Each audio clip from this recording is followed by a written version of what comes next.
Fourth. Fourth? Mm-hmm. Robin Romeo, who eliminated Kim Terrell, 2:15.205 in our opening match, now takes a look at Jackie Sellers and see if she can get her in her sights and maybe move on to the semifinal game. Robin Romeo has no titles from the number 4 position, or actually the number 5 position. She has 8 titles from the number 1 and number 2 positions, so she likes those higher places. Question of mathematics, easier to win when you only have to win 1 or 2 games, right? This is true. Can't argue with that. Unfortunately, that's not the easiest thing in the world to do, to qualify first or second. You got to knock down a bunch of pins. Keep in mind, still 4 more LPBT events on ESPN this fall. We'll be heading down to Houston, we mentioned. Then it's off to Albuquerque, Los Angeles, and then to Sam's Town to wrap things up from Las Vegas. Our first good look at Jackie Sellers, 23 years of age, 2-time Collegiate Bowler of the Year.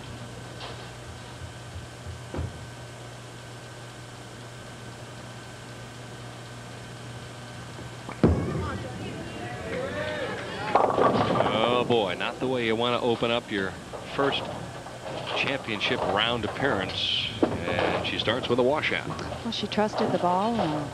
Ball didn't come back. Actually set the ball a little bit inside of her mark. The ball slid a little too long and didn't come back and hit the pocket. She's going to want to try to convert the washout by throwing the 1 pin right into the 10 pin. So she hits left of the head pin.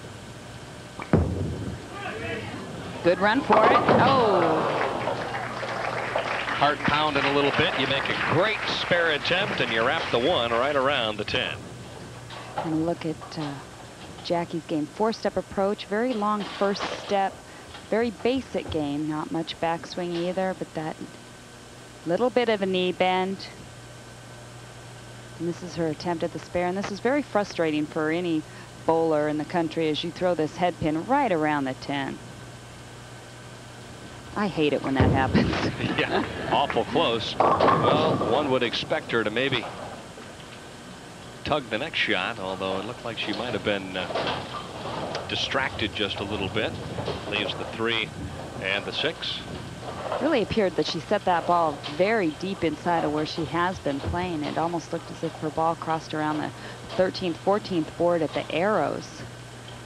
She has been playing more out around the 10th board, the 2nd arrow. She said even earlier this week she was playing around the 3rd, 4th board. All right, no problem with the spare. It's a big move for Jackie Sellers this week between the 1st and 2nd rounds when she went from 35th to 2nd and basically just made a little adjustment in hand position, tried to get underneath the ball and stay there, and obviously it worked. As I mentioned before, she has worked with Kim Terrell's coach, Larry Matthews, a little bit, along with her father, who is coach in the junior program in Dubois, Pennsylvania. Half 10 this time stands for Robin Romeo, who leads by 10 here early on in this match. Lori Nichols is our number 2 seed, and Wendy McPherson, the top dog this week in Rockford. Robin trying to calculate her adjustments for the half 10. You really don't want to make too many adjustments when you're hitting the pocket, but you want to get the ball to drive just a little bit harder when you're leaving those half 10s. And when you talk about a half 10, basically we're talking about a ball that hits the pocket, but not as high and as strong in the pocket as you would like. Probably the ball isn't entering at that 8-degree angle, Denny. It's probably entering more at maybe a 6-degree angle. The 6-pin usually is sitting in the channel. You don't see it ring around the 10. That's what is a half 10 when we use that word. If I see you next week with a protractor out there trying to figure out the angle of entry, I'll know that you've gone over the edge. Yep, you've left us. I flipped out. Yep. Through the nose this one goes. So Robin Romeo, who shoots .215 in the opening match, is struggling here in game number 2. Kent Samuel, our director, has shown us now what a half 10 really looks like. And there you see the ball. It's not driving towards the 5. The 6-pin actually just sitting right down in the channel. Doesn't have enough oomph to get up there and kick out that 10. And a mental error for Robin Romeo, who takes the 10 right off the 6. A great break for this lady right here. Jackie Sellers appears to be a little bit nervous. She I was joking with her and Kim Terrell just prior to the telecast. You can see there is Jackie Sellers between the first and second round, as you mentioned earlier, Denny, from 35th to second. Big move there, and all 5 finalists remaining in the same positions going into last night. Excellent shot there. Beautiful adjustment. Leaves the solid 10, as we just talked about, trying to get the ball a little higher up in the pocket with a little more drive. And that's what you like to see, though, a player that comes out and makes one shot and then adjusts and comes right back and hits the pocket. Well, this is actually the perfect shot right here. As you can see, she gets the ball out around the 10th, 9th board at the arrows. Actually hit her target. I think the first couple shots she just basically missed. The nerves got to her just a little bit. Smile after the conversion of the 10. A little different approach. You see Jackie Sellers hook the ball quite a bit to make the 10 pin. Robin goes the other way. She throws the backup ball. Well, Robin actually probably has a better percentage of picking up those 10 pins with that backup ball. The ball doesn't have the opportunity to hook away from it. Jackie Sellers, after a brilliant collegiate career at Penn State University, if I'm not mistaken, and memory serves me correctly, 2 times she was the Collegiate Player of the Year. Yes, both in '87 and '88.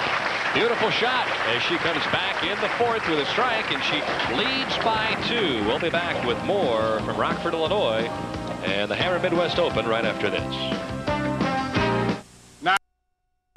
Robin Romeo in the 4th, trailing by 2. Oh, pretty shot by Robin Romeo. As she kept up her ball speed.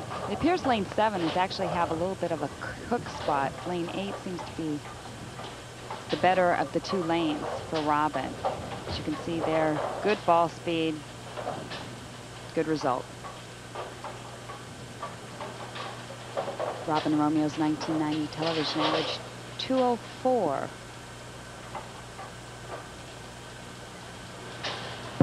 Double here puts her back on top by 8, and one would expect a former Player of the Year to come back strong. Tori's hiding back there. And her son David. There we go. Monson, very big fan of Robin Romeo's. Tell you what, David's gulping it down, isn't he? Thirsty. Hey, a lot of pressure watching your aunt, right?